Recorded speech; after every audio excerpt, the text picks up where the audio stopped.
دونوں فطری جذبے اللہ کی صفات حسنہ سے نکلے ہیں. بھائی غضب میں نے دکھا دیا فقط باؤ بے غضب من اللہ اللہ کے غضب کا شکار ہوگا یہودی تو غضب کرتا ہے اور راضی بھی ہوتا ہے. یا کل کی آیت یا ایتھا النفس المطمئنہ ارجعی الی ربک راضیۃ مرضیہ. تو اللہ سے راضی ہو, اللہ تجھ سے راضی ہو. تو اللہ غضبناک بھی ہوتا ہے, اللہ راضی بھی ہوتا ہے. تو ہم تمہارے جذبے کو منع نہیں کرتے. تمہارا جی چاہے غضبناک ہو جاؤ, تمہارا جی چاہے راضی ہو جاؤ, لیکن بس بات کل اتنی ہے کہ جس پر اللہ غضبناک ہو اس پر تم بھی غضبناک ہو جاؤ, جس سے اللہ راضی ہو اس سے تم بھی راضی ہو جاؤ. یعنی خدا کے غضب میں شریک رہو, خدا کی رضا میں, خدا میں نہیں, اس کے اس عمل میں کہ جس سے غضبناک ہو جائے تم بھی غضبناک ہو جاؤ, جس سے راضی ہو جائے تم بھی راضی ہو جاؤ. اب خدا کا غضب کیا پتا کس پہ آیا کس پہ نہیں آیا, خدا کی رضا کیا معلوم کس سے ہے, کس سے متعلق ہے کس سے نہیں ہے. تو اب کوئی ایسی ذات تو ہو کہ جس کا غضب خدا کا غضب ہو, جس کی رضا خدا کی رضا ہو.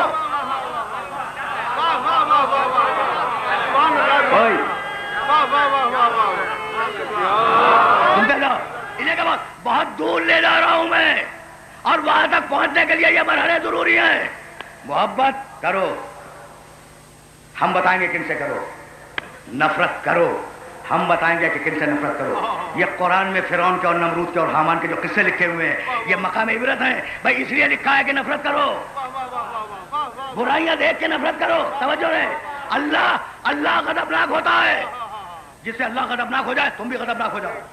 اللہ راضی ہوتا ہے, جس سے اللہ راضی ہو جائے تم بھی اس سے راضی ہو جاؤ. اور مالک کیسے پتا چلے کہ تو کس سے غضبناک ہے, تو کس پہ راضی ہے؟ تو اب میرے رسول نے آواز دی, صحیح کتاب کی صحیح روایت, ان اللہ, شہزادی آئی رسول کی مسجد میں, رسول اٹھ کے کھڑے ہوئے, پہنچ گئے, شہزادی آئی رسول کی بیٹی مسجد میں آئی, رسول اٹھ کے کھڑے ہوئے, اپنی جگہ پہ بٹھا دیا. ایک مرتبہ ایک شخص نے پوچھا کہ یا رسول اللہ بیٹی کا اتنا احترام, کہنے لگے کیسے احترام نہ کروں, ان اللہ یغضب لغضبها ویرضی لرضاها. بھائی اس کا غضب اللہ کا غضب ہے, اس کی رضا اللہ کی رضا ہے. بس اب بیوی کے کردار پہ نگاہ رکھنا, جس سے راضی ہو راضی رہنا, جس سے ناراض ہو جائے ناراض ہو جائے.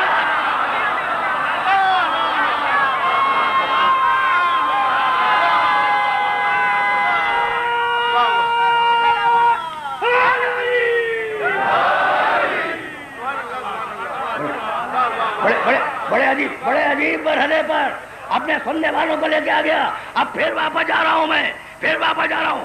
کچھ کام عقل کرے, کچھ کام خواہش کرے. سمجھ میں آ گئی نا بات؟ کچھ کام عقل انجام دیتی ہے, کچھ کام خواہش انجام دیتی ہے. لیکن سنو, سب کچھ عقل نہیں ہے. پیاس لگی, بھائی سن رہا, کسے لگی؟ خواہش کو, نفس کو. عقل نے کہا پانی پی لے, لیکن عقل پانی لا کے دے گی نہیں, فطرت لائے گی پانی لا کے دے گی. یہ ٹیم ورک چل رہا ہے. اس سے زیادہ آسان فلسفے کے دقیق ترین مسائل کو میں اس سے زیادہ آسان کیا کروں. بھائی پیاس لگی تھی نفس کو, عقل نے کہا جب پیاس لگے تو پانی پی لے, اور فطرت نے لا کے دے دیا کہ یہ ہے پانی. توجہ رہے, یہ ہے پانی. بھوک لگی نفس کو, عقل نے کہا جسے بھوک لگے اسے کھانا چاہیے. ٹھیک ہے نا, فطرت نے اسے لا کے دے دیا کھانا, کہ یہ ہے کھانا.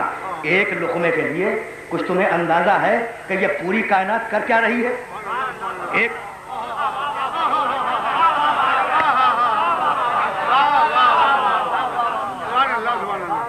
ایک لقمے کے لیے کچھ اندازہ ہے کہ ہو کیا رہا ہے. ایک لقمہ روٹی کا, ایک لقمہ. والشمس وضحاها والقمر اذا تلاها والنهار اذا جلاها والليل اذا يغشاها والسماء وما بناها والارض وما طحاها. بھائی عجیب یہ آیتیں ذہن میں رہیں. ایک لقمہ تمہارے منہ تک جانا ہے, ٹھیک ہے نا, تمہارے منہ تک ایک لقمے کو جانا ہے. اب ذرا آیتوں کو ذہن میں رکھنا. سورج بھی ہے, چاند بھی ہے, زمین بھی ہے, آسمان بھی ہے, ہوائیں بھی ہیں, دن بھی ہے, رات بھی ہے, سبھی کچھ ہے نا. اور اللہ نے ان مظاہر فطرت کو تمہارے کر دیا کہ بھائی انہیں دیکھو, یہ گواہ ہے. کس بات کی گواہ ہے؟ تم نے زمین لی, زمین میں زراعت کی, گندم کا بیج ڈال دیا. بھائی روٹی کا ایک لقمہ جانا ہے تم نے گندم کا بیج ڈال دیا. زمین نے اس بیج کو قبول کر لیا, ٹھیک ہے نا. تم نے پانی ڈالا, پانی نے اسے نشوونما دے دی، ہوائیں چلی، ہواؤں نے ان پودوں میں باریکی پیدا کر دی، پھر سورج چمکا، سورج نے اسے پکا دیا، پھر چاند چمکا، چاند نے غلے میں مٹھاس پیدا کی، والشمس وضحاها والشمس وضحاها والقمر اذا تلاها والنهار اذا جلاها والليل اذا يغشاها والسماء وما بناها والارض وما طحاها۔ اچھا تو اب دیکھا سورج نے بھی کام کیا، چاند نے بھی کام کیا، زمین نے بھی کام کیا، ہواؤں نے بھی کام کیا، اور اب گندم تیار ہو گیا، کاٹ کے لے آئے، گندم لے آئے نا، جب لے آئے چکی میں پیسا، چکی میں پیسنے کے بعد اس کا آٹا بنایا، آٹے کو پانی میں پھر گوندا، جب گوند کے تیار کر لیا اب آگ جلائی، آگ پہ توا رکھا اور اب روٹی پکائی، اور ایک لقمہ دہن تک گیا، اس میں سورج بھی شریک، چاند بھی شریک، زمین بھی شریک، آسمان بھی شریک۔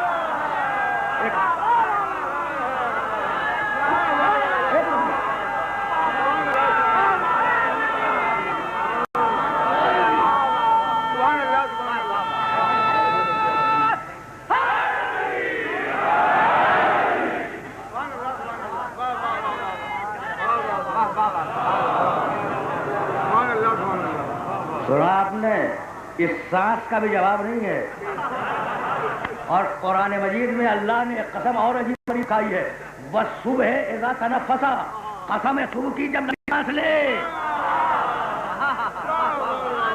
سن رہے ہو نا؟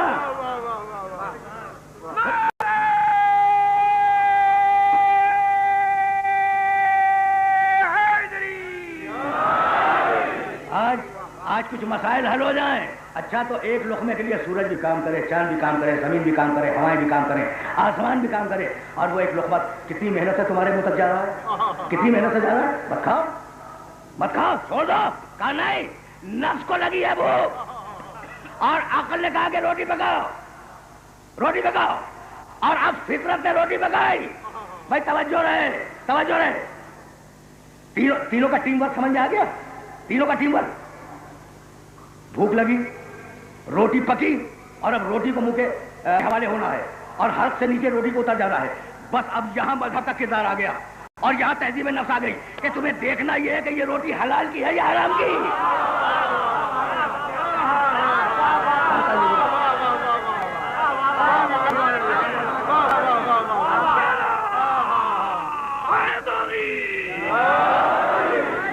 یہی تو دیکھا جائے گا، یہی تو دیکھا جائے گا، تہذیب تمہارے تہذیب میں یہی جا جائے گا کہ کھا لیتے ہو یا یہ دیکھتے ہو کہ روٹی حلال کی ہے یا حرام کی۔ بھائی قرآن نے آواز دی، سورہ انعام، اور گزروں گا اس آیت مبارکہ سے، بڑی امپورٹنٹ ہے لیکن میں بہت تیزی کے ساتھ گزروں گا۔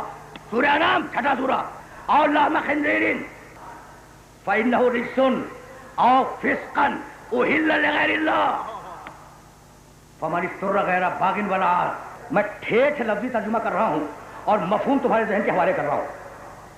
پیغمبر فرماتے ہیں، حبیب کہہ دو، اللہ کہتا ہے مجھ سے، فرما رہے ہیں کہ میں نے جتنی بھی چیزیں مجھ پر وحی کی گئی ہیں، جتنی بھی چیزیں مجھ پر وحی کی گئی ہے کہ فلاں فلاں چیزیں حرام ہیں کھانے والوں کے لیے، سوائے ان کے مجھے اور نہیں ملی۔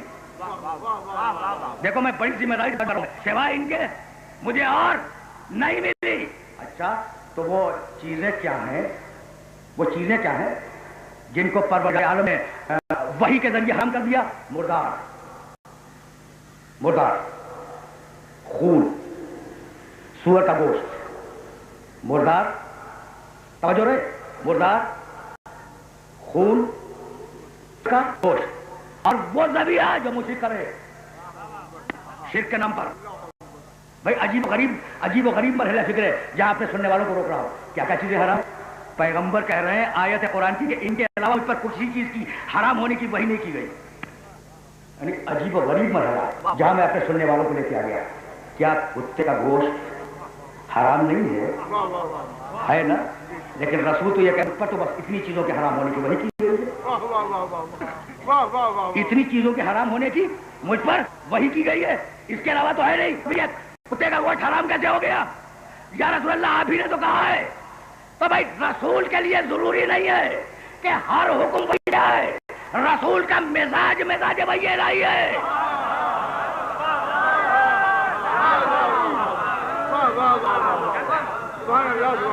بھائی سنتے جاؤ بہت زیادہ وقت نہیں ہے اور بہت دور جانا ہے. اچھا تو جو مشرک گوشت پیش کرے حرام, مشرک کا ذریعہ جائز نہیں ہے.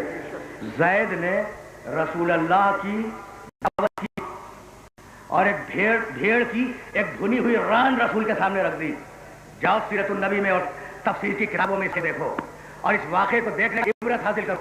زید نے دعوت کی, پہچانتے ہو زید کو نا, زید بن حارثہ. رسول نے سوال کیا کہ یہ کس نے ذبح کی؟ ذبیحہ مشرک ہے. رسول نے یہی آیت پڑھی, وما اہل لغیر اللہ بہ, جو مشرک ذبح کرے کا کھانا حرام ہے. عام مسلمان کے لیے کھانا حرام ہے. ارے میں تو رسول ہوں, پابند شریعت کے لیے اتحاد کا ذریعہ حرام ہے. بارش شریعت ہو, میں کیسے کھا لوں؟ تو رسول ایک لقمہ بھی مجھے زمین نہیں کھا سکتا. اب تم مجھے اپنے رشتہ کو گواہ بنا کے بتاؤ کہ 45 سال جو ابو طالب کے گھر میں کھانا کھاتے رہے.